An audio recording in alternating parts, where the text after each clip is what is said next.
Udah bisa dimulai.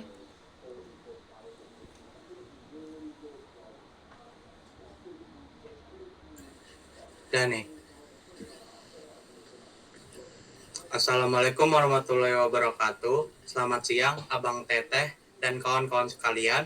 Perkenalkan, saya Muhammad Andika Muktiali sebagai moderator dari kelompok 9, izin memimpin jalannya presentasi kali ini. Untuk yang terhormat Bapak Febrian Alwan Bahrudin, SPD MPD, selaku dosen pengampu mata kuliah PKM kelompok 9, izin memaparkan materi Project Decision yang kami susun yang berjudul Studi Analisis Kemacetan Akibat Aktivitas Truk Pasir di Kawasan Keramat Watu pada jam sibuk sore hari. Next. Berikut adalah nama-nama anggota kelompok 9. Yang pertama ada Haider Nur Fikri dengan NIM akhir 002. Kemudian ada Hafiz Hadi Malah dengan NIM akhir 007. Yang ketiga ada saya sendiri Muhammad Andika Muktiali dengan NIM akhir 051. Kemudian ada Ali Al-Hadi dengan NIM akhir 067. Kemudian ada Zahra Mutia F dengan NIM akhir 107. Kemudian ada Sultan Sawai dengan NIM akhir 152. Lalu ada Audia Salwatri Kamila dengan NIM akhir 167. Langsung saja, tanpa berlama-lama, materi akan disampaikan oleh teman saya. Oke, di sini adalah latar belakang dari penelitian kami. Jadi, latar belakangnya itu tersendiri adalah kemacetan lalu lintas menjadi masalah utama di wilayah dengan mobilitas tinggi, termasuk kawasan Keramat Watu yang menghubungkan kota Kabupaten Serang pada jam sibuk sore hari. Akibat lalu lintas sering tersendat akibat adanya padatnya aktivitas masyarakat dan banyaknya truk pengangkut pasir yang melintas. Kondisi ini menimbulkan dampak seperti meningkatnya waktu tempuh, konsumsi bahan bakar, dan stres pengguna jalan. Aktivitas truk pasir memiliki peran penting bagi sektor ekonomi dan pembangunan, namun operasinya pada jam sibuk tanpa pengaturan yang baik mempengaruhi kemacetan. Truk berukuran besar yang sering berhenti di bahu jalan turut mengganggu kelancaran arus lalu lintas. Oleh karena itu, penelitian ini bertujuan untuk menganalisis penyebab dan dampak kemacetan akibat truk pasir di Keramat Watu serta memberikan rekomendasi pengaturan waktu operasional agar lalu lintas lebih tertib, aman, dan efisien. Next. Selanjutnya, di sini ada rumusan masalah dari penelitian kami. Yang pertama itu, bagaimana pengaruh aktivitas truk pasir terhadap kemacetan lalu lintas di kawasan Keramat Watu pada jam sibuk sore hari. Yang kedua, ada faktor-faktor apa saja yang menyebabkan terjadinya kemacetan akibat aktivitas truk pasir di kawasan tersebut. Yang ketiga, apa dampak yang ditimbulkan oleh aktivitas truk pasir terhadap masyarakat dan pengguna jalan. Yang keempat, upaya apa yang dapat dilakukan untuk mengurangi kemacetan yang disebabkan oleh aktivitas truk pasir di kawasan Keramat Watu. Next.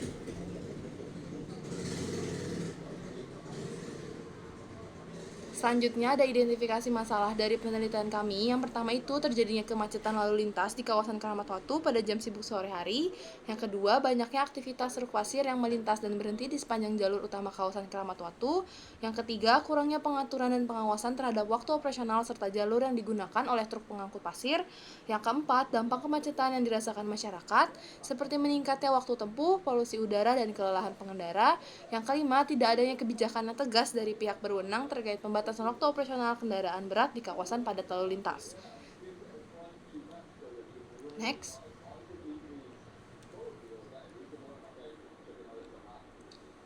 Selanjutnya ada tujuan penelitian kami. Yang pertama itu menganalisis pengaruh aktivitas truk pasir terhadap kemacetan di kawasan Keramat Watu pada jam sibuk sore hari.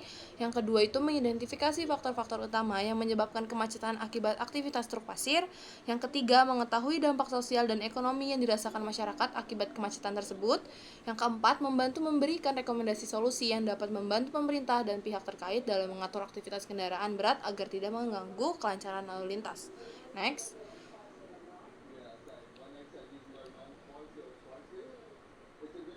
Dan yang terakhir untuk bab 1 itu tersendiri adalah manfaat penelitian. Manfaat dari penelitian itu tersendiri, penulis berharap bahwa pengamatan dan penelitian ini dapat memberikan manfaat bagi para pembaca dan masyarakat Indonesia untuk menambah wawasan dan pengetahuan dalam bidang kewarganegaraan.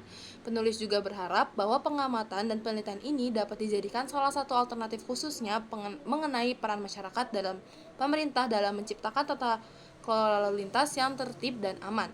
Lalu, penulis juga berharap pengamatan dan penelitian ini dapat menjadi bahan referensi bagi peneliti selanjutnya untuk memperdalam penelitian mengenai kewarganegaraan yang berfokus pada masalah transportasi dan kebijakan publik.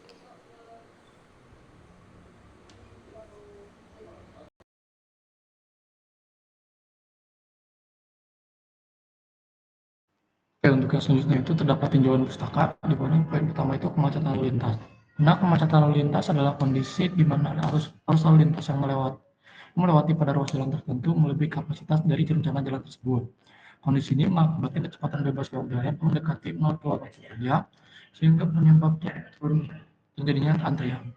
Kemacetan dapat disebabkan oleh beberapa hal, di antaranya adalah terbatasnya sarana prasarana lalu lintas, alat transportasi yang melebihi kapasitas, tingginya aktivitas ekonomi masyarakat, kurangnya penegakan disiplin lalu lintas, serta tata ruang kota yang belum terlalu dengan baik.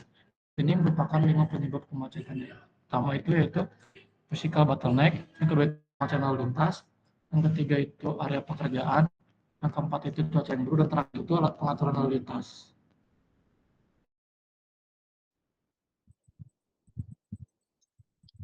Oke, baik. Untuk selanjutnya itu tuh ada aktivitas dan dampak truk pasir di kawasan Keramat Watu. Aktivitas truk pasir di kawasan Keramat Watu ini berdampak besar terhadap kelancaran lalu lintas. Kawasan ini merupakan jalur penghubung antara zona industri, permukiman, pelabuhan, dan pusat kota, sehingga sering terjadi kemacetan, terutama pada jam sibuk sore hari. Nah, truk pasir ini berukuran besar dan berkecepatan rendah dari area tambang sekitar Serang, menyebabkan kepadatan lalu lintas, serta kerusakan jalan akibat beban muatan berat. Aktivitas bongkar muat di pinggir jalan juga menambah gangguan dan menurunkan kenyamanan pengguna jalan. Menurut penelitian oleh Balantimohe, Supiono, dan Suryadi tahun 2024, peningkatan volume kendaraan berat 20-30% dapat mempercepat kerusakan jalan hingga 40% dan meningkatkan kepadatan lalu lintas pada jam sibuk. Next. Dan selanjutnya ini ada dampak terhadap lalu lintas. Yang pertama itu ada penurunan kecepatan rata-rata dan waktu tempuh yang lebih lama. Yang kedua ada kapasitas jalan efektif menurun dan kemacetan yang lebih sering. Yang ketiga ada kerusakan jalan dan gangguan struktural jalan. Dan yang terakhir ada risiko keselamatan dan kenyamanan pengguna jalan. Dan selanjutnya itu ada dampak terhadap aktivitas masyarakat itu sendiri. Dampak terhadap aktivitas masyarakat mencakup seluruh pengaruh sosial ekonomi dan kesehatan yang dirasakan oleh warga serta pelaku ekonomi lokal akibat perusahaan dalam kondisi transportasi dan lingkungan di sekitar kawasan lalu lintas. Nah, kondisi ini seperti kemacetan, polusi, kebisingan, dan gangguan mobilitas akan mempengaruhi kehidupan sehari-hari masyarakat, mobilitas, produktivitas, kualitas lingkungan, serta kesehatan. Nah, dampak tersebut bisa bersifat langsung seperti keterlambatan dan gangguan akses maupun bersifat jangka panjang seperti penurunan kualitas hidup dan naiknya biaya hidup.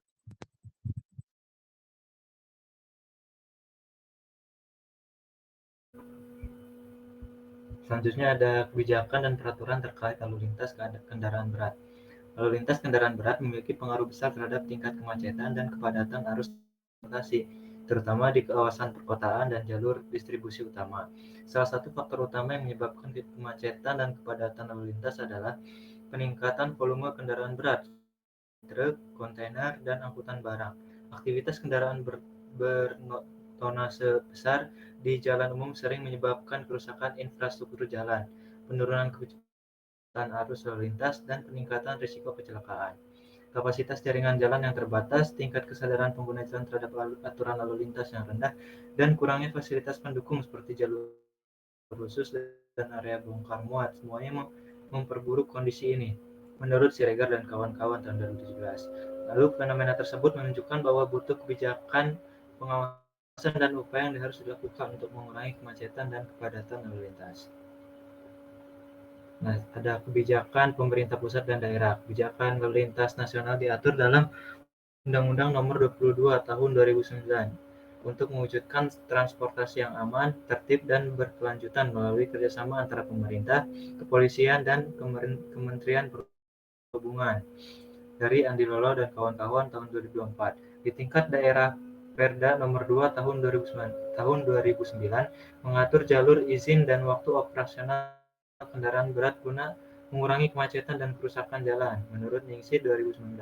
Namun, penerapannya masih terkendala kurangnya sosialisasi, pengawasan, dan fasilitas mendukung, sehingga koordinasi pusat dan daerah perlu diperkuat. Lalu tinjauan pustaka yang selanjutnya berkaitan dengan pengawasan dan penegakan hukum. Transportasi barang seperti truk tronton dan trailer berperan penting dalam distribusi logistik, namun sering menimbulkan masalah overdimension dan overloading atau yang disingkat odol, yang melanggar Undang-Undang Nomor 22 Tahun 2009 dan PP Nomor 55 Tahun 2012. Kendaraan odol yang lambat dan sering merusak jalan menyebabkan kemacetan terutama di wilayah industri dan perkotaan. Lalu lemahnya pengawasan dan rendahnya kesadaran pengusaha membuat kebijakan zero odol ini belum efektif sehingga pelanggaran ini terus menimbulkan kerusakan infrastruktur dan meningkatkan risiko kecelakaan. Febriani dan Mintarsi 2023. Next.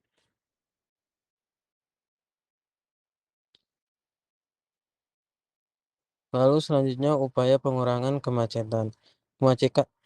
Kemacetan akibat kendaraan berat sering terjadi di kawasan perkotaan dan industri karena volume kendaraan melebihi kapasitas jalan serta hambatan samping seperti truk lambat atau parkir di badan jalan. Kondisi ini menurunkan kecepatan arus lalu lintas dan menimbulkan antrian yang panjang.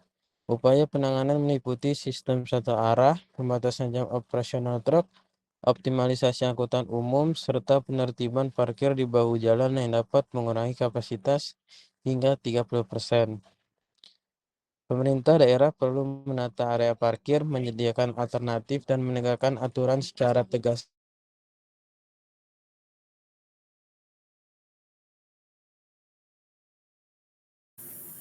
Baik, pada tinjauan pustaka selanjutnya itu ada perspektif kewarganegaraan terhadap permasalahan sosial lalu lintas. Indonesia sebagai negara hukum sebagaimana tercantum dalam pasal 1 ayat 3 UUD 1945 menuntut masyarakat untuk patuh terhadap peraturan guna menciptakan ketertiban dan keharmonisan. Namun, masih banyak pelanggaran terutama dalam bidang lalu lintas akibat rendahnya kesadaran hukum dan lemahnya penegakan aturan. Contohnya, pengendara yang tetap melaju saat lampu merah menunjukkan rendahnya disiplin hukum di masyarakat. Fenomena ini mencerminkan kesenjangan antara tata tertib yang diharapkan dengan kenyataan di lapangan. Oleh karena itu, kajian sosiologi hukum penting untuk memahami faktor sosial yang memengaruhi kepatuhan masyarakat serta merumuskan solusi dan strategi yang dapat meningkatkan kesadaran hukum agar terciptanya kehidupan yang lebih tertib dan teratur. Next.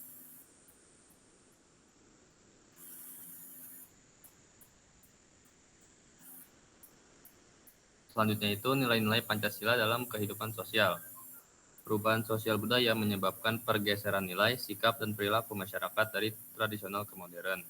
Salah satu dampaknya terlihat pada perubahan cara berkomunikasi, di mana etika kini tidak hanya berlaku di dunia nyata, tetapi juga di dunia maya. Generasi masa kini perlu menjunjung tinggi etika sosial dan budaya agar nilai-nilai Pancasila tetap terwujud dalam kehidupan bermasyarakat. Nilai sosial seperti musyawarah dan gotong royong harus dijaga dan diwariskan kepada generasi muda untuk melestarikan budaya dengan mencegah pengaruh yang bertentangan dengan Pancasila. Masyarakat juga perlu menghargai perbedaan agama, ras, dan kepercayaan guna memperkuat persatuan bangsa. Dengan menerapkan nilai Pancasila, masyarakat dapat menjadi manusia yang beretika, toleran, dan memiliki semangat kebersamaan. Kesadaran sosial dan budaya yang baik akan membentuk sumber daya manusia yang unggul, kreatif, serta berperan penting dalam mewujudkan kesejahteraan dan kedamaian bangsa.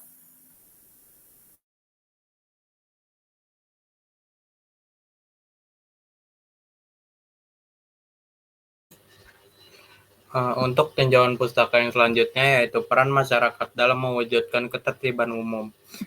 Sebagai warga negara yang baik, masyarakat perlu mendukung upaya pemerintah dalam menjaga ketertiban umum melalui pendidikan yang menumbuhkan kesadaran hukum dan disiplin. Endang dan kawan-kawan 2019.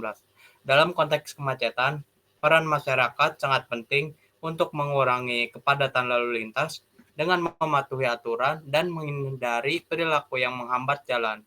Pemerintah juga perlu melakukan sosialisasi agar masyarakat memahami dampak kemacetan akibat kendaraan bermuatan dan berperan aktif dalam menciptakan lalu lintas yang tertib dan aman. Gadami dan kawan-kawan 2022.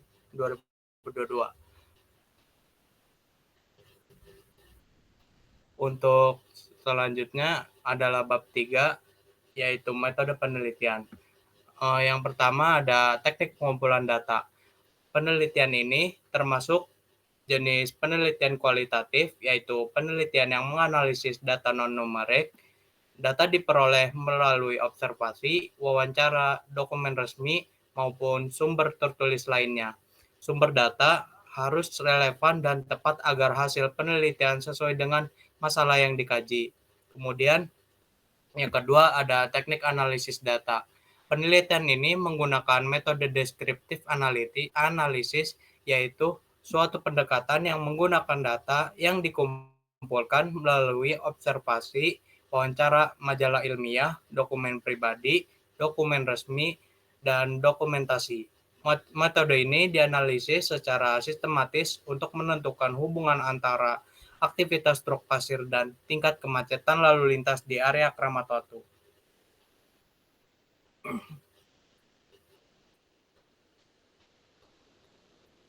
Sekian pemaparan dari kelompok 9. Kurang lebihnya mohon maaf. Wassalamualaikum warahmatullahi wabarakatuh.